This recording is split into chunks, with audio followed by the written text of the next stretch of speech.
Two coworkers, same office, the same 40 years, the same paycheck landing in the same bank every 2 weeks. At the retirement party, one of them quietly has over $1 million. The other has almost nothing but Social Security and a little regret. The same money came in for both of them for an entire working life. And only 3 retirees out of 100 ever end up where the first one did.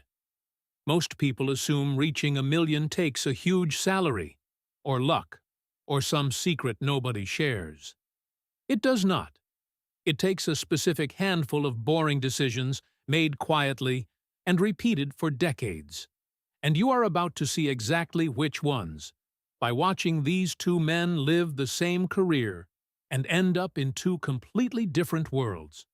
Meet Frank, one of the 3%, and meet Joe, one of the other 97. Same start, same income, the same chances.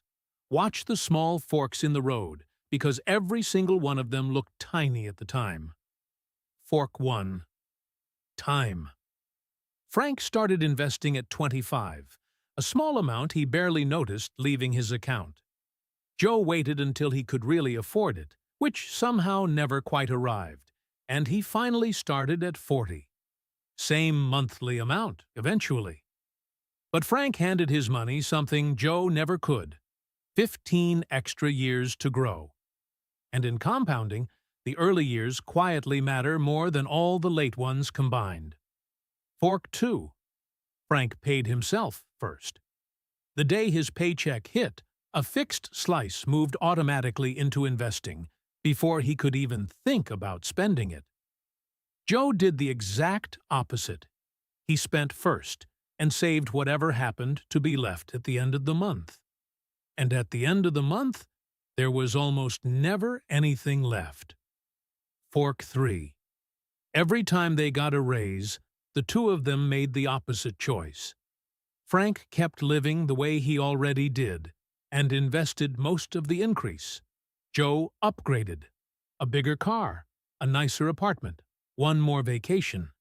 His income kept climbing for 30 years, and his savings somehow never did. He earned more and more and felt poorer the whole way up. Fork 4. Frank took the free money. His employer matched part of what he put into his retirement account, and he never left a single dollar of it on the table. Joe thought it looked complicated and ignored it for years. That match alone, compounded over a career, was worth a small fortune that Joe quietly handed back for nothing. Fork 5. Frank kept it boring and cheap. Low-cost index funds, no hot tips, no panic.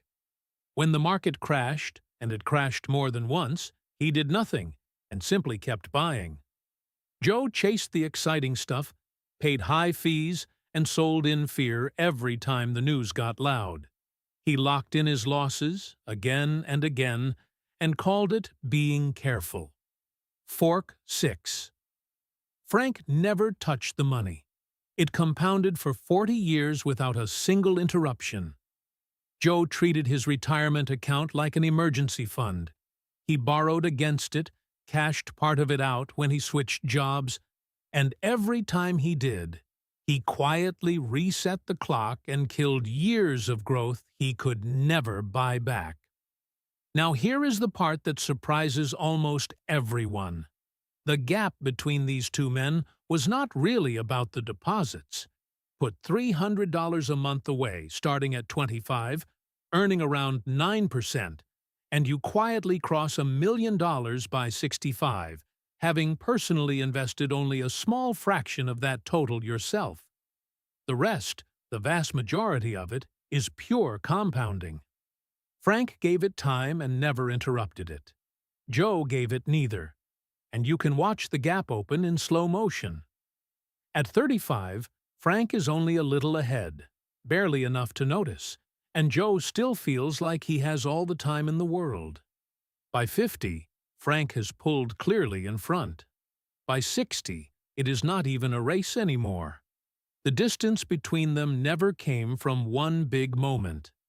It came from 1,000 ordinary days where they each quietly chose differently. And here is what truly broke Joe. In his 50s, he finally got scared and started saving hard, putting away more each month than Frank ever did. It was not enough, and it never could be. He was pouring money into an account that had almost no time left to grow it.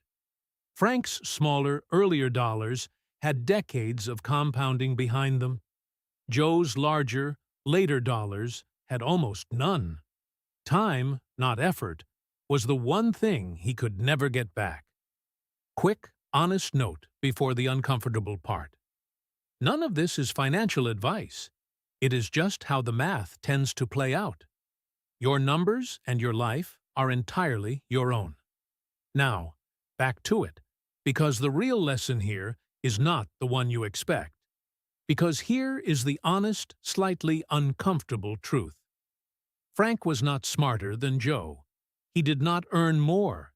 He was just consistent and a little boring for a very long time.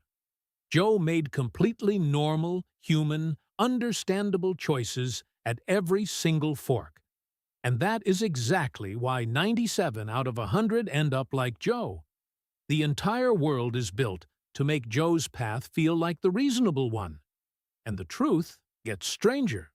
The 3% are almost never who you picture. They are not all doctors and executives. They are teachers, plumbers, mechanics, ordinary people on ordinary salaries who simply did the boring things early and refused to stop. Plenty of high earners retire with almost nothing, because a big income spent fast still ends at zero. It was never about the size of the shovel. It was about how long you kept digging. So if you recognize more of Joe in your own story, the worst thing you can possibly do is decide it is too late. The exact same boring levers still work. You just have fewer years left, which means consistency matters more now, not less. The best time to start was at 25. The second best time is the moment this video ends. So here is where a Joe actually becomes a Frank, starting today. 1. Automate a fixed amount the day you get paid, even a small one, so the decision is made once and then never again. 2. Grab every dollar of any employer match you can, because that is simply free money. 3. Put it somewhere boring and cheap, and then leave it completely alone. That is the entire playbook. It is almost insultingly simple, and that is exactly why it keeps working. Because at 65, Frank is not wealthy because he got lucky, or picked a winner, or earned a fortune. He is wealthy because he was relentlessly, almost stubbornly ordinary for 40 years in a row. That, and nothing flashier than that, is the quiet secret the 3% actually share. So tell me in the comments, which fork are you standing at right now? Just type the word fork if this one hit home. And if you want the next breakdown, the one on exactly how much the average 45-year-old has really saved, it is waiting for you right now. I read every single one.